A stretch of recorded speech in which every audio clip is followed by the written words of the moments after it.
दोस्तों बहुत बहुत स्वागत है आपका अपने YouTube चैनल सिविल टेक्निकल पे। और घर निर्माण कार्य से जुड़ी एक बहुत ही महत्वपूर्ण वीडियो लेकर आया हूँ। आज हम लोग बात करेंगे ओल्ड स्लैब को जब आप एक्सटेंड करते हो या कनेक्ट करते हो न्यू स्लैब से तो वो काम किस तरीके से किया जाता है।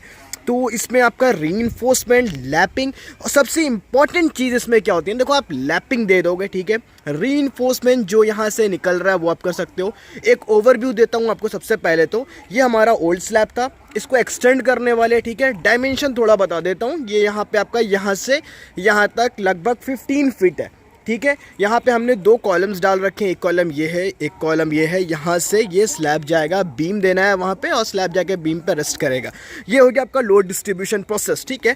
तो यहाँ पे सबसे बड़ी दिक्कत कहाँ आती है ना, जहाँ लोग अक्सर गलती करते हैं और उनको झेलना पड़ता है, वो है सीपेज का प्रॉब्लम आता है। तो ओल्ड स्लैब और न्यू स्लैब जहाँ पे जॉइंट होता है, जो जॉइंट पॉइंट होता है, ये समझ लो ये आपका जॉइंट पॉइंट है, ठीक है। तो यहाँ पे क्या होता है ना, बहुत मार्जिनल का गैप रह जाता है। आप कुछ भी कर लो, ठीक है, गलत प्रोसेस से करने के वजह से, लोकल सुपरवाइजर के गाइडेंस के वजह से होता क्या है कि आप कोई केमिकल यूज़ नहीं करते हो, जिसके वजह से मार्जिनल गैप रह जाता है, जिससे आपको हमेशा सीपेज का प्रॉब्लम होते रहता है, ठीक है। गैप तो बहुत मार्जिनल होता है लेकिन इससे दिक्कत बहुत बड़ी आ जाती है। बरसात का पानी नीचे जाने लगता है, ठीक है, घर भी ख़राब होता है और बहुत सारी परेशानी होती है उससे, जिससे आपका डैम्पनेस होगा, वॉल ख़राब होगा, नीचे पानी रहेगा। तो ये सारी दिक्कत होती है। हमेशा आपको देखने को मिलेगा कि जब भी ओल्ड स्लैब और न्यू स्लैब को ज्वाइन करते हो तो बीच में गैप रहने की वजह से सीपेज का प्रॉब्लम होता है। और वो प्रॉब्लम इसलिए होता है, सही तरीके से सही आपको केमिकल भी यूज़ करना, उसका भी एक प्रोसीजर होता है। मैं पूरे वीडियो में एंड में बताऊंगा आपको कि किस तरीके से कौन सा केमिकल आपको यूज़ करना है, और केमिकल लगाने का भी एक तरीका होता है। गलत प्रोसेस से केमिकल को लगाओगे कोई फ़ायदा नहीं है, ठीक है। तो पूरी वीडियो डिटेल वीडियो रहने वाली है कि आप ओल्ड स्लैब को जब एक्सटेंड करते हो तो रीइंफोर्समेंट डिटेलिंग क्या होगा आपका। अगर स्पैन के हिसाब से, अकॉर्डिंग टू द स्पैन, आपको कॉलम का जो डिस्टेंस है उसके हिसाब से कॉलम का डायमेंशन क्या होना चाहिए। अगर आपके प्राइमरी बीम है, सेकेंडरी बीम आपका जा रहा है तो उसमें डेप्थ कितना होगा, बीम का डायमेंशन क्या होगा, रीइंफोर्समेंट क्या होगा, लैपिंग कितना देना है, और उसके बाद कौन सा केमिकल यूज़ किया जाता है और केमिकल को किस तरीके से यूज़ करना, अप्लाई करना, सारी चीज़ें एक वीडियो पे आपको देखने को मिलने वाला है। तो वीडियो पे बने रहिए। और एक छोटी सी रिक्वेस्ट, अगर आप हमारे चैनल पे नए हो तो प्लीज़ चैनल को सब्सक्राइब कीजिए, बेल आइकन को प्रेस कीजिए, इससे आपको हमारे लेटेस्ट अपडेट हमेशा से पहले मिलते रहेंगे। तो सबसे पहले हम लोग जानते हैं कि यहाँ पे सेंटर टू सेंटर कॉलम का डायमेंशन क्या रहने वाला है, ठीक है। क्योंकि कॉलम के डायमेंशन और कितना दूर है ना, उसके हिसाब से आप कॉलम का डायमेंशन डिसाइड कर सकते हो कि एक कॉलम से दूसरे कॉलम के बीच का डिस्टेंस कितना है, स्पान कितना बड़ा है या कितना छोटा है। तो ये कॉलम से लेकर इस कॉलम तक का जो डिस्टेंस है वो 14 फीट 11 इंच है, मेक इट 15 फीट। और इस कॉलम से लेकर यहाँ तक का जो डिस्टेंस है वो 13 फीट है। तो अगर आपका distance one column to second column center to center जो डिस्टेंस है, अगर 8 फीट 10 फीट रहता तो आप 10 बाई 10 का कॉलम दे सकते हो, ठीक है। लेकिन यहाँ पर डिस्टेंस ज़्यादा होने के वजह से इधर मैंने 15-10 का कॉलम दिया, मतलब 15 इंच बाई 10 इंच, और इधर आपका 10 बाई 10 का जो नॉर्मल कॉलम होता है वो मैंने दे दिया, ताकि वो अच्छे से लोड को बियर कर पाए। उसके बाद ये मेरा पुराना स्लैब था, इसको एक्सटेंड करने वाले, ठीक है। तो एक्सटेंड करने के टाइम पे बीम से, मतलब आपका जो स्लैब का लोड है वो कैसे डिवाइड कर रहे हैं हम लोग वो भी समझ लो। क्योंकि यहाँ पे आप एक चीज़ नोटिस करो, देखो क्या है, इस कॉलम का जो सेंटर है, ठीक है, इसका जो अलाइनमेंट है वो लाइन में नहीं है, ये कॉलम थोड़ा उस तरफ है क्योंकि हम लोगों को उधर थोड़ा एक्सटेंड करना था, ठीक है। ये पहले कंस्ट्रक्ट हुआ था तो ये थोड़ा पीछे था, ठीक है, और वो कॉलम थोड़ा आगे हो गया, मतलब ये सेंटर में नहीं आ रहा। मतलब इससे अगर बीम लेके जाओगे तो डायरेक्ट आप उस कॉलम पे रेस्ट नहीं करवा सकते हो। तो हम लोग समझते हैं कि किस तरीके से लोड डिस्ट्रीब्यूशन स्लैब का होने वाला है। तो हम लोग वहाँ पर क्या करेंगे ना, इसका जो बीम जो आएगा, ये हम लोग प्राइमरी बीम इसको नहीं रखेंगे, ठीक है, ये सेकेंडरी बीम होगा। सेकेंडरी बीम ये होता है कि जब वो एक बीम आपने वहाँ से निकाला, दूसरा बीम आपने जाके कॉलम पर रेस्ट कर दिया, मतलब कॉलम टू कॉलम जा रहा है, वो होता है प्राइमरी बीम। कॉलम से निकला कॉलम में चला गया। सेकेंडरी बीम ये होता है कि वो कॉलम में रेस्ट नहीं करता, वो किसी बीम पे जाके रेस्ट करता है, मतलब वो अपना लोड फर्दर बीम पे दे देता है, फिर उस बीम से कॉलम में डिवाइड होता है। ज़रूरी नहीं है कि आपका सारा beam column two column connect हो जाए, ठीक है, बहुत सारा रीज़न होता है कि कनेक्ट नहीं होता, उसको हम लोग सेकेंडरी बीम बोलते हैं। तो होगा क्या कि वो हमारा प्राइमरी बीम होगा, यहाँ से लेकर वहाँ तक हम लोग प्राइमरी बीम देंगे, जिसका जो डेप्थ होगा ना वो नीचे 300 होगा, 300 बाई 250 का हम लोग बीम बनाने वाले, ठीक है। और इधर जो सेकेंडरी बीम होगा वो 250 बाई 250 होगा, ठीक है, डेप्थ 300 रहने वाला, ठीक है। बीम का जितना ज़्यादा डेप्थ होता है उसकी जो बेयरिंग कैपेसिटी होती है लोड का वो उतना ज़्यादा इंक्रीज़ होता है। तो यहाँ से आपका जो बीम निकलेगा, सबसे पहले तो वहाँ पे आपका एक बीम चला गया, यहाँ से बीम निकलेगा, उस बीम पर रेस्ट करेगा और उस बीम पे फिर जो लोड होगा वो फर्दर दोनों कॉलम पे डिवाइड हो जाएगा। और यहाँ से भी आपका क्या है, यहाँ से हम लोग बीम, ये वाला जो बीम है उसको भी हम लोग एक्सटेंड करके वहाँ तक ले जाएंगे, ठीक है। और उसी तरीके से क्या होगा कि सारा जो स्लैब का लोड है वो चारों कॉलम पे डिवाइड हो जाएगा, इधर भी डिवाइड होगा, उस साइड भी डिवाइड होगा, इधर भी डिवाइड होगा और इस साइड भी आपका डिवाइड हो जाएगा, ठीक है। ये तो लोड डिस्ट्रीब्यूशन हो गया। उसके बाद इंपॉर्टेंट चीज़ और है कि लैपिंग, ठीक है। इसको तो आपको लैप करना होगा, रीइंफोर्समेंट बढ़ाना, तो लैपिंग कितना देना है, तो मिनिमम जैसे आपको 1 फीट तो देना है 300 mm। अगर आपके पास स्पेस नहीं है, नहीं तोड़ सकते हो, तो मिनिमम 300।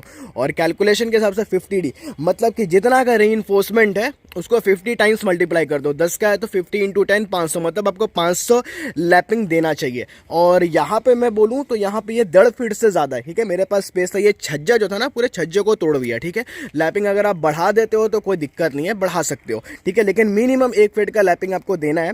दूसरी चीज़ एक यहाँ पे मैं मिस्टेक बोलूँगा कि जब भी आप स्लैब को, मतलब कोई भी आप स्ट्रक्चरल मेंबर को जब जोड़ना होता है ना, तो इसको थोड़ा इंक्लाइन काटना चाहिए। जैसे कि ये थोड़ा सीधा तोड़ा गया है इसको, ठीक है। इसको थोड़ा सा इंक्लाइन रहता तो प्रॉपर बॉन्डिंग होता है, ठीक है। इसमें दिक्कत है, खैर इसका भी सॉल्यूशन है, मैं आगे बताता हूँ कि इसको जॉइंट किस तरीके से करना है। लैपिंग हो गया, रीइंफोर्समेंट जो इस तरीके से जा रहा था वही रीइंफोर्समेंट वहाँ चलाया जाएगा। बीम जब इस पर डाला जाएगा, शटरिंग वर्क 1-2 दिन में चालू होने वाला, तो मैं दिखाऊंगा शटरिंग किस तरीके से कर रहे हैं। और बीम में रीइंफोर्समेंट क्या यूज़ करना है, आपको 16 यूज़ करना है, 16 mm का रीइंफोर्समेंट अपने बीम में आपको देना है। मिनिमम 4 तो आप दोगे, और जो फिर आपका बेंट अप बार आपको देना है वो तो आपको देना ही पड़ेगा, ठीक है। मैं बीम पे जब बनेगा ना, मैं बीम पे दिखा दूंगा किस तरीके से रीइंफोर्समेंट डाला जाता है। अब बात करते हैं बॉन्डिंग के ऊपर, ठीक है। जैसे मैंने आपको बोला, ये दोनों को सिर्फ कास्ट कर देने से सॉल्यूशन नहीं है। कास्टिंग करोगे ना 80% चांसेस होते हैं सीपेज आने के, ठीक है। वो जॉइंट नहीं हो पाता प्रॉपर तरीके से, जिसको वजह से सीपेज होता है, जो बहुत दिक्कत वाला बात है, बहुत बड़ा समस्या, ठीक है।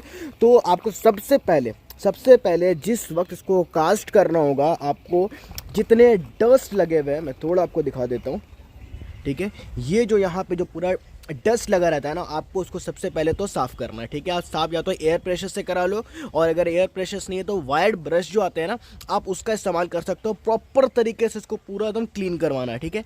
क्लीन करवाने के बाद मैं आपको 3 केमिकल के बेसिकली नाम बताऊंगा, जो भी आपके पास ईजिली मार्केट में अवेलेबल होगा वो आप यूज़ कर सकते हो। तीनों ही बेस्ट है। वो केमिकल को अप्लाई करने के बाद अगर आप कास्टिंग करते हो तो सीपेज नहीं होगा, लेकिन उसका एक प्रोसेस है, इसलिए वीडियो को थोड़ा और 2 मिनट देख लो, मैं प्रोसेस भी बता देता हूँ किस तरीके से करना है। तो सबसे पहला केमिकल का नाम पहले सुनते जाओ। सबसे पहला जो केमिकल है वो है सिकाडू, ठीक है। सिका कंपनी का आता है 32LP, ठीक है, उसको आप यूज़ कर सकते हो। तो सिकाडूर में क्या होता है, बेसिकली 2 कंपोनेंट होते हैं, कंपोनेंट ए और कंपोनेंट बी, ठीक है, जो कि 2:1 में उसको मिलाना है, उसके बाद अप्लाई करना। आगे मैं डिटेल बता देता हूँ। दूसरा आता है दोस्तों नीटो बॉन्ड, ठीक है। नीटो बॉन्ड SRB लेटेक्स कंपनी का रहता है। और तीसरा जो सबसे ईजिली आपको कहीं पे ही मिल जाएगा, डॉक्टर फिक्सटिक का 101, ठीक है। वो आपको कहीं पे भी जाओगे हार्डवेयर शॉप पे बहुत आसानी से मिल जाता है। लेकिन सबसे जो बेस्ट है, आप आइदर सिकाडूर अगर अवेलेबल है तो सिकाडूर यूज़ कर लो, और नीटो बॉन्ड अगर अवेलेबल है तो नीटो बॉन्ड आप यूज़ कर सकते हो, ठीक है। तो सबसे पहले यहाँ पे हम लोग समझ लेते हैं कि जो सिकाडू 32LP है उसको किस तरीके से मिलाना है, कैसे अप्लाई करना है, और स्लैब में कंस्ट्रक्शन से कितने देर पहले अप्लाई करना है। ये 3 चीज़ है, ठीक है। लेट कर दोगे, अप्लाई करोगे 1 घंटे के बाद, 2 घंटे के बाद करो, कोई फायदा नहीं। सही तरीके से नहीं मिलोगे तो भी कोई फायदा नहीं, ठीक है। तो सिकाडूर है 32LP, तो वो एक बॉक्स में होता है जिसमें 2 कंपोनेंट होते हैं, कंपोनेंट ए और कंपोनेंट बी। तो हम लोगों को ना उसको एक रेशियो में मिलाना है, 2:1। कंपोनेंट ए अगर मतलब 2 पार्ट रहेगा कंपोनेंट ए का, तो 1 पार्ट रहेगा कंपोनेंट बी का, ठीक है। जैसे कि मान लो कि आप 200 mm मिला रहे हो कंपोनेंट ए, तो कंपोनेंट बी कितना मिलाना होगा, 100 mm। 400 mm अगर आप मिला रहे हो कंपोनेंट ए, तो कंपोनेंट बी कितना मिलाना होगा आपका 200 mm, मतलब 2:1 के रेशियो में इसको मिलाना है, ठीक है। अब इसको अप्लाई कैसे करना है, सबसे पहले मैंने बोला कि कुछ भी करने से पहले सबसे पहले इसको साफ करवा लेना है। डस्ट पार्टिकल जितना है उसको अच्छे से रिमूव करना है। एयर प्रेशर यूज़ करो, या फिर आप वायर्ड वाला जो ब्रश आता है ना उससे पूरा क्लीन कर लो, ठीक है। क्लीन नहीं करोगे तो अप्लाई करके कोई फायदा नहीं है। क्लीन करने के बाद आपको ब्रश के हेल्प से जो पेस्ट है ना, वो पेस्ट को इस पर अप्लाई करना है। जो आपने कंपोनेंट ए और कंपोनेंट बी को 2:1 के रेशियो में मिलाया, उसको पूरा इस पर अप्लाई कर देना है। और अप्लाई जैसे करोगे उसके विदिन 15 मिनट के अंदर अंदर इसको ढाल देना है। 15 मिनट उसको छोड़ो, 15 मिनट छोड़ दो, और 15 मिनट के बाद 15 से 20 मिनट के अंदर में जो बीच का जो टाइम होगा ना, उस टाइम पे यहाँ पे आपको कास्टिंग चालू कर देनी है, तब जाके प्रॉपर बॉन्ड बनेगा। इससे फ़ायदा ये होगा दोस्तों कि इस पे जो सीपेज होता है, वाटर होता है, जो क्रैक डेवलप हो जाता है, जिसके वजह से सीपेज का, पानी का जो समस्या होगा, डैपनेस का जो इशू होता है, उससे आप बच जाओगे। ठीक है, सबसे बेस्ट वे है अपने स्लैब को एक्सटेंड करने का, ओल्ड स्लैब और न्यू स्लैब को जोड़ने का। आगे जब इसका कंस्ट्रक्शन होगा, कास्टिंग होगा, और कास्टिंग के टाइम पे जब हम लोग केमिकल अप्लाई करेंगे ऑन साइट, तो मैं आपको दिखाने वाला हूँ कि किस तरीके से केमिकल अप्लाई किया जा रहा है। अभी के लिए मैंने आपको समझा दिया कि किस तरीके से काम करना होता है, न्यू स्लैब को कैसे एक्सटेंड करते हैं, जोड़ते कैसे हैं ओल्ड स्लैब के साथ। तो होप आपको ये वीडियो इन्फॉर्मेटिव लगा होगा दोस्तों। अगर वीडियो इन्फॉर्मेटिव लगता है तो प्लीज़ वीडियो को लाइक कीजिए, चैनल को सब्सक्राइब कीजिए और अपने दोस्तों के साथ शेयर कीजिए। Thank you.